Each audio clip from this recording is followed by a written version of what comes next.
જો એક ખૂન માફ હોય ને તો મારે એક ખૂન કરવું છે. કોનું ખબર છે?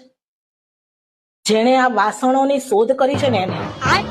શાંતિથી આપણે ઓલા પતરાવળામાં ખાતા હતા પાંદડામાં. વાત તો સહી અને સી ખબર કયો લેડીઝ નો દુશ્મન ઉભો થયો કે એને આ સ્ટીલના વાસણોની શોધ કરી.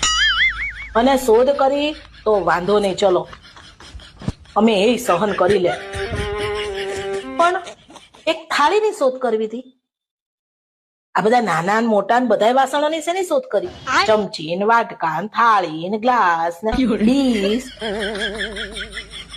એક થાળીમાં દાળ ભાત શાક રોટલી સંભારો સલાડ છાશ પાપડ બધું લઈને અમે ખાઈ લે. એક અવાજ ના કરે.